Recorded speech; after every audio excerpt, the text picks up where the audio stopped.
Hari ini Ibu akan menjelaskan mengenai kearsipan.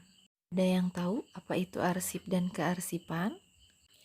Arsip merupakan kumpulan warkat atau dokumen yang berisikan informasi dan disimpan dengan sistem tertentu. Arsip ini bisa berbentuk lembaran, bisa juga berbentuk non-lembaran. Contoh arsip yang berbentuk lembaran, surat. Surat bisa dikatakan arsip karena di dalamnya terdapat informasi yang disampaikan dengan bentuk lembaran. Sedangkan arsip non-lembaran bisa berbentuk media penyimpanan seperti flash disk ataupun memory card. Jika di dalamnya terdapat informasi yang kita perlukan. Sedangkan kearsipan merupakan proses mulai dari menciptakan arsip, menerima arsip, menyortir atau memilah-milah arsip, memelihara dan merawat, serta menyimpan warkat atau dokumen menurut sistem tertentu agar saat dibutuhkan dapat dengan cepat dan tepat ditemukan.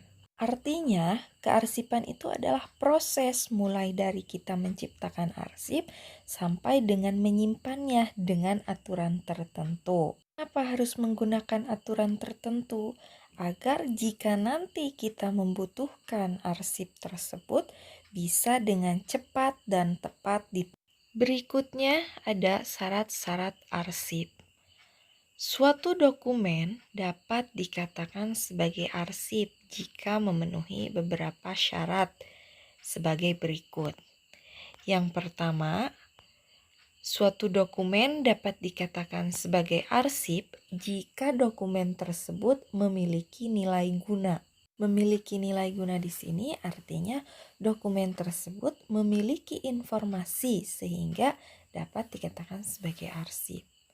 Yang kedua, dokumen bisa dikatakan sebagai arsip apabila disimpan secara teratur atau dengan menggunakan sistem dan aturan tertentu. Dan yang terakhir, dokumen dapat dikatakan sebagai arsip jika mudah ditemukan kembali saat diperlukan. Selanjutnya, Ibu akan menjelaskan mengenai fungsi arsip.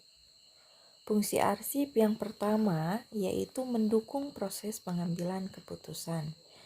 Ibu akan mengambil contoh untuk fungsi arsip yang pertama ini adalah nilai siswa yang terdapat pada setiap guru mata pelajaran. Nilai siswa yang terdapat pada setiap guru mapel tersebut akan menjadikan acuan dalam nanti proses pengambilan keputusan pada saat akan pembagian rapot atau pada saat akan kenaikan kelas.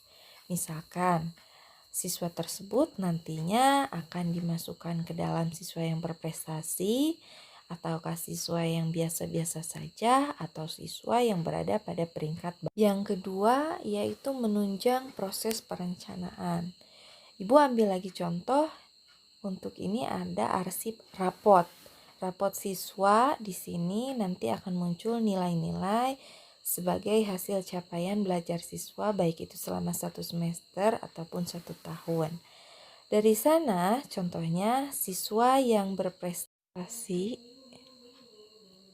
pasti berencana untuk tetap mempertahankan prestasinya dan lebih meningkatkan lagi proses belajarnya.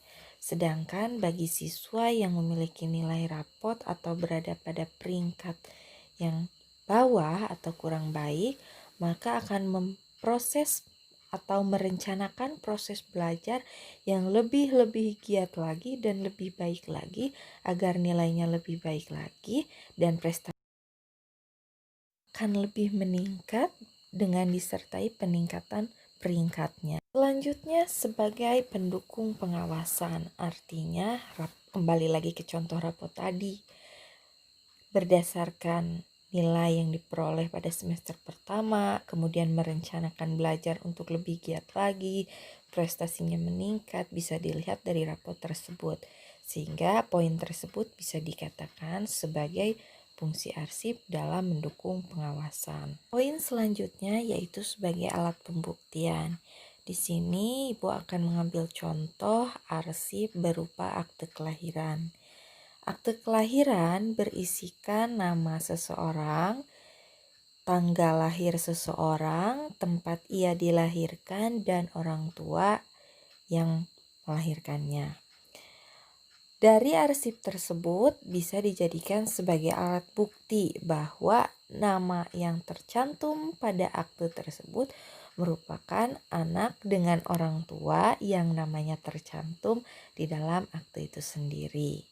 Hingga dapat dikatakan bahwa salah satu fungsi arsip itu adalah sebagai alat bukti. Poin yang terakhir, fungsi arsip sebagai memori organisasi. Artinya arsip tersebut akan memberikan ingatan dari awal suatu organisasi diciptakan sampai dengan berkembang. Demikian 5 fungsi arsip yang Ibu jelaskan. Untuk selanjutnya Ibu akan menjelaskan mengenai karakteristik arsip. Apa itu karakteristik arsip? Karakteristik arsip merupakan ciri khas. Ciri khas dari arsip yang pertama yaitu autentik. Autentik di sini artinya arsip tersebut dapat diakui kebenarannya. Jadi, isi informasi yang terdapat dalam arsip tersebut adalah informasi yang sebenarnya atau bersifat fakta. Ciri khas arsip yang kedua adalah andal, artinya arsip tersebut dapat dipercaya karena arsip tersebut memang adalah arsip yang asli, bukan tiruan. Ciri khas arsip yang ketiga adalah integritas, artinya isi yang terdapat di dalam arsip tersebut lengkap dan tidak berubah-ubah, disampaikan dari satu pihak ke pihak. Ciri khas arsip yang selanjutnya adalah dapat digunakan, artinya arsip tersebut dapat ditemukan kembali pada saat dibutuhkan. Itu adalah ciri khas atau karakteristik arsip. Selanjutnya, Ibu akan menjelaskan jenis-jenis arsip. Jenis-jenis arsip di sini sebetulnya sangat banyak sekali. Ibu akan menjelaskan jenis arsip secara garis besarnya atau secara umumnya dibagi menjadi dua, yaitu arsip dinamis dan arsip statis. Yang pertama, arsip dinamis adalah arsip yang masih sering digunakan dalam kehidupan sehari-hari. Contohnya, buku catatan kearsipan milik kalian. Yang kedua ada arsip statis, yaitu arsip yang sudah.